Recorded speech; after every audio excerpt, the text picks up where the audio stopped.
Hi guys, welcome to another episode of our project analysis, and today the project that we're going to be talking about is Lucerne Grand. So where is Lucerne Grand located? Jurong. Jurong is an area that I am a strong believer it has a lot of transformation, and Lucerne Grand is also very near to the lake. It's actually facing the Jurong Lake. So I've been there, I've sold units there. The lake view is really nice. So for today's video, we are going to be talking about these few things. How facing affects price. What we meant is that every project will have good facing, then will have bad facing. For example, like a sea view facing project. Unblocked view. Unblocked sea view versus the non-sea view. How will the sea view affect the prices of the units that is not facing the sea? Secondly is that if you are deciding whether you want to buy a lake-facing unit in Lucerne Grand, and the next one is that because Lucerne is a bit special, it has the lake-facing, which is very nice, and then it also has the MRT track-facing, which is maybe not so nice to some buyers. So we will discuss whether you should pay more for the lake-facing versus the MRT track-facing. Okay. Then affordability gap. Basically, in a lot of our old videos, we talk about who are the future buyers, right? Because when we want to buy a property, we want to make sure that we know who are we going to sell to next time, right? And for Jurong, we will talk about the HDB upgraders. Yes. Yeah, whether they are the ones that will be buying over from you next time if you do buy a unit in Lucerne Grand. Then renter you, and also the basic project information like developer and unit details. Up till now, we don't have any more information. Quite limited currently, but what we have, we will just share with you. And I think we will do part 2, which is when the layout is out. Then we will discuss on the layout more. We will give our layout analysis as usual. Okay, if you have any questions, you can scan the QR code and then you can chat with us and we'll be happy to help. So how does facing affect price? First, we want to discuss the performance of a project with good facing. We will take Seaside Residences. Seaside, as we all know, has the very nice sea view, right? Yep. So we categorize the views into 2 different categories, which is the sea view and the landed view. And if you look at the project profitability of Seaside Residences, first, we look at this is April 2025. So this is the sea-facing unit, which transacted at 2,520. Then subsequently in July, non-sea-facing unit transacted at 2,004 PSF. Then in September 2025 also, this sea-facing unit set a new record price at 2,006. Then subsequently, this non-sea-facing unit also followed. Then the price went up to 2,005.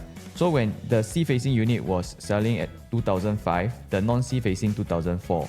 Then because they already set at 2,005, then the only way is up. So when the sea-facing unit transacted at 2,006, what happened to the non-sea-facing unit?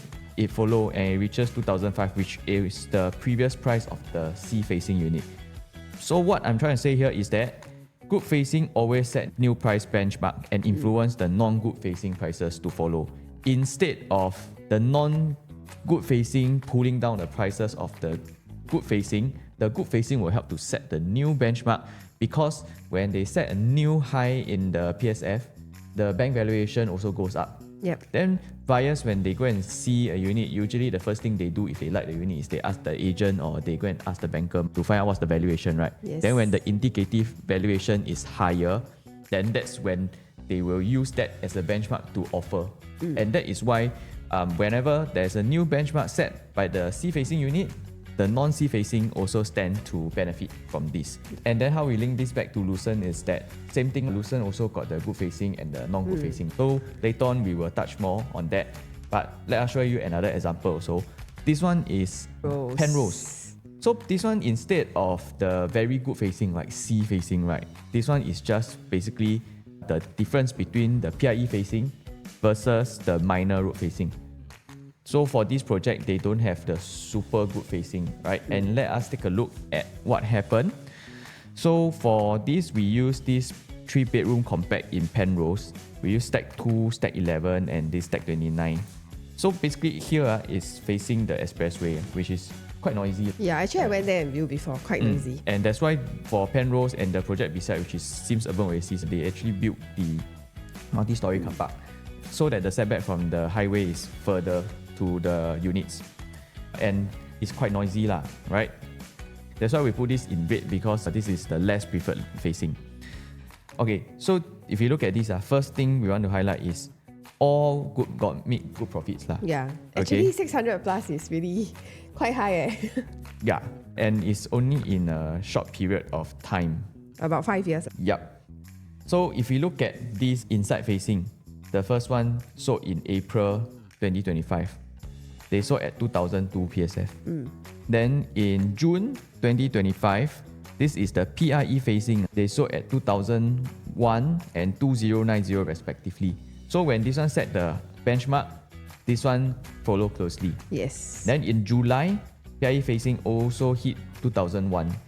Then in January 2026, which is 1 year later, PIE facing also hit 2002. So this transaction for the inside facing actually helped to push up the prices for the non-inside facing. Just now I mentioned, the units that have the better facing will always help to push up the prices instead of the bad facing pulling down the prices. So what I'm trying to say is that for Lucerne, right, because they have the lake facing, which is very nice lake view, right? In the future, the lake facing units are going to help to push the prices of the non-lake facing, which is the pool facing and the MRT facing. So for Lucerne Grand, you don't have to worry that the MRT facing will pull down the prices of the whole project, because it is the opposite. The good facing units will help to set new benchmark in terms of prices, and then help to push the prices of the other facing up as well. So next, we go to the Jurong area. Now we're going to discuss whether you should buy the lake facing or the MRT facing. Okay, we are going to use this example at lakefront. It's just beside Lucerne Grand, and it's also very close to the MRT station. But they also have the same kind of facing we are talking about. We have our Jurong Lake facing, which is here. And then behind is the MRT facing. The MRT is over here. Yeah, so there's another facing which is block 48 that is blocked by Caspian. Over here. Yeah, so now we have like good facing, not good facing, and a normal facing. This will have a lot of facing lah, because basically they built it as square, right? So how to choose? Yeah, very hard to choose, right? Yeah. So basically, we went in to compare the price of the non-MRT facing and the lake facing. So we split into two categories, MRT facing versus lake facing. We look at this 2-bedroom, owner bought at 807K. This is MRT facing. Then at the same time, this owner bought the lake facing at 825K. So the difference when they bought was 18,000. Then they sold at around the same time as well. The lake facing actually sold for 50,000 more. We can see from here is that when they buy, the lake facing owner pay 18,000 more. Then when they sell, he actually got 50,000 higher than the non-lake facing, which is the MRT facing. So are you saying that if the price is not so far apart, you can consider also? Yes. So which means that the lake facing has the higher demand, and also if you buy the lake facing unit, there's a good chance that you can get back the premium that you paid for when you sell, because buyers in this area are generally willing to pay for the lake facing. We also discussed about this, right? Say the difference is 5%. So in this case, which one would you even consider? I will consider the lake facing. But what if it's a 10%? If it's 10%, then I will take the non-MRT facing. Yeah, because I think the gap is too much already. Yeah, so maybe for us, I think not more than 5%. That is something that we'll look at if, let's say, we want the lake facing, right? Yeah, the premium has to be less than 5%. Then for 3-bedroom, we have another example. This owner here bought MRT facing at 1.035. This lake facing owner bought at 1.068. The difference that the lake facing owner paid more is 33,000. And when they sold the place, they got back 40,000 higher than the non-MRT facing. So they still cover lah, but not as much as the 2-bedroom. For this case, because it's a 3-bedroom, one thing is most likely 3-bedroom you buy for own stay. When you sell, you don't get much higher than the difference that you paid, the premium. But the thing is that you still enjoy the view lah. Correct? Better than you enjoy the MRT noise, right? And what we want to conclude from this is that We cannot guarantee you buy the lake facing, you will earn how much more, or definitely you will earn more than the non-MRT facing. But the thing is that there's a high chance that you will be able to cover the difference in the premium that you paid when you buy.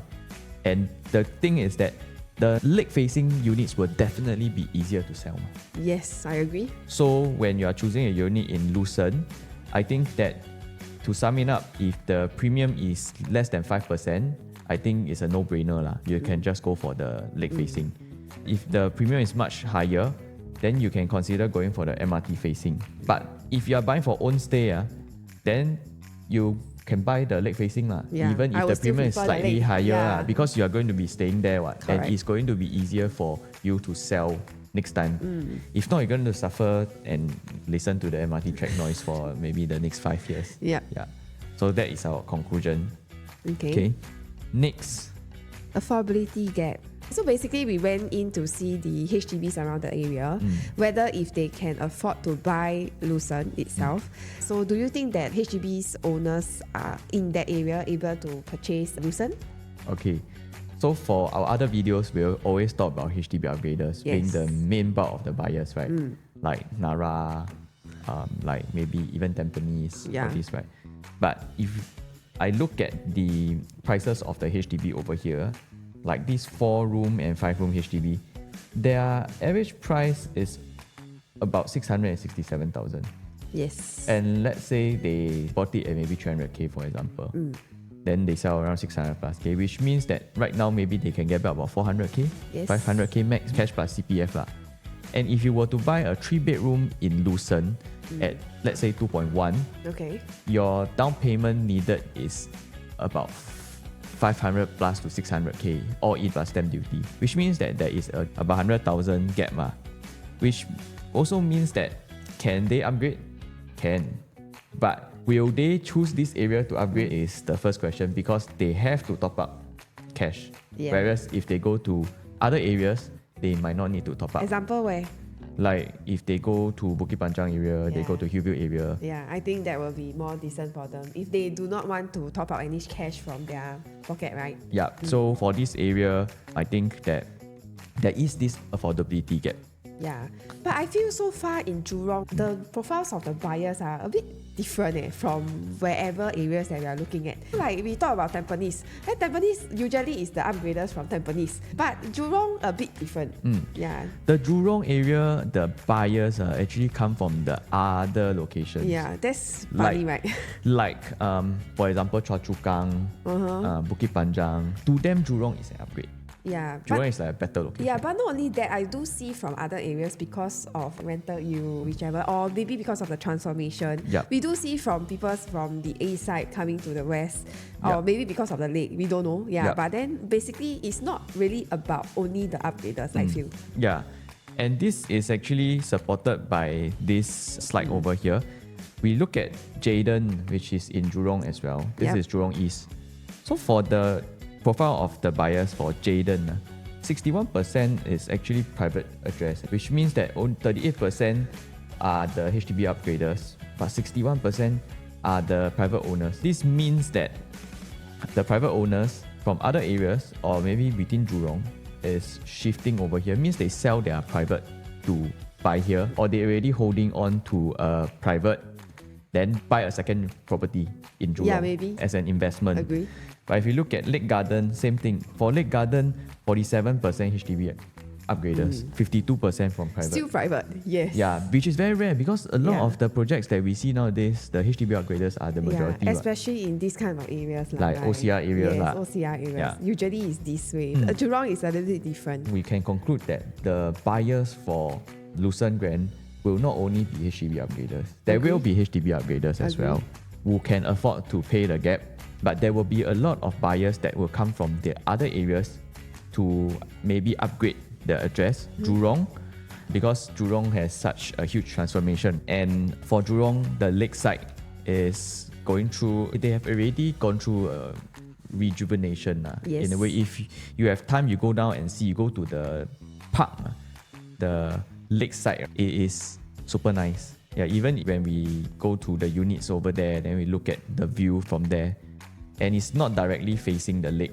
It's quite far from the lake. We can really see the very nice view. Yes. And for this, see the highest quantum 4.38 million, highest quantum 3.6 million. And just now when I talked about the 3-bedroom, I said what 2.1, 2.2 get, right? I think not so much of an issue over here because highest quantum purchase Jayden already 3.6, this one already 4.3. So when you buy Lucerne, your future buyers are likely going to be private owners, not just HDB upgraders. And these private owners can afford to buy the prices that you want to sell in the resale. For example, you buy 2.3, you want to sell at 2.7, 2.8, they will be able to afford to pay these prices. So next, we also want to talk about the rental in this area. So we have pulled out the details on Lake Grande. If you can see Lake Grande, which is the youngest in the area. Jurong area. In Jurong the area. lakeside area. Yeah, lakeside area. Yeah. So for this, right, you can see our rental is about 6,000 to all the way to 6,007. So very strong rental demand in this area for 3-bedroom. We also went to calculate Lucerne Grand. 3-bedder, let's say at 2.2 million, right? Rental about maybe 6,005 because it's a even younger unit. The rental yield will bring us to 3.5%. 3.5%. And this is being conservative because Lucerne Grand is closer to the MRT as well. So we likely will see about 4 lah. Yeah, 3.5 to 4. Yeah, around there. 3.5 to Rental 4. in the Jurong area is really, really good. Yeah, it's crazy because previously I actually hold a unit in which is a 2-bedroom and it is not near any MRT. It's really quite ulu and I can get about 3,007 for a 2-bedroom, which is quite high in the What's the market. condo's name? Westwood. Westwood. So basically we can draw about 3.7, which is quite high lah because if you go and look at other 2-bedrooms in the market itself, right, we don't really see such a high. Your rental yield was about 4%, right? Yes, 4-ish. 4+%. 4+%. Yeah. Yeah, so we also tried to do some condos in Jurong, for example, Westgate.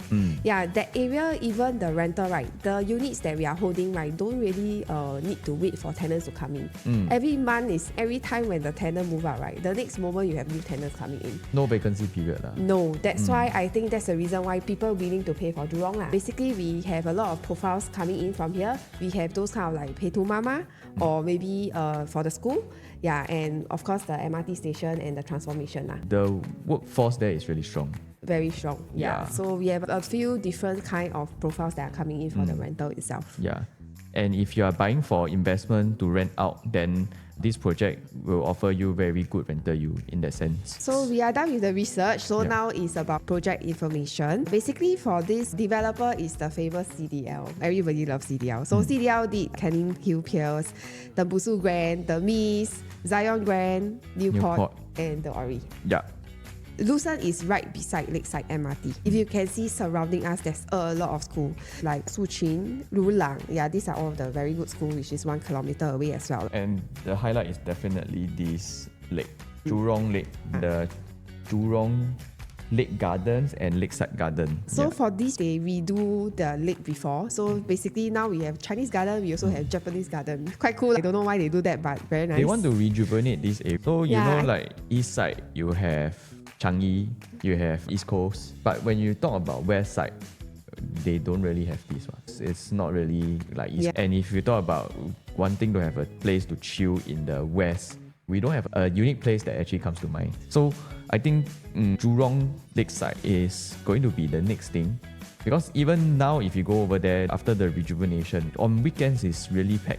It's really crowded. Actually, I go Jurong Point in the weekend. Also very packed. Crazy. Yeah, actually, nowadays a lot of malls are very empty, right? Yeah. But that area is really, you can still feel like this is before COVID. Yeah, people still go to the mall. It's like I go to Jurong Point, so like that. I go Westgate, I go Jam, all like that. It's like super packed. Like even I want to have a like dinner, right? I need to queue up. Sometimes even into 1 hour. I think it is a nice place to stay in, and I think that is also why so many private owners are actually shifting over there or even investing over in this area. Yeah, and I think because I met a lot of Jurong owners, like HDB upgraders and all, they don't want to move out from Jurong. Very weird. It's like they love Jurong so much that they don't want to move out. So I did suggest them, maybe you want to move a little bit out of Jurong, right? Because Jurong prices are crazy, right?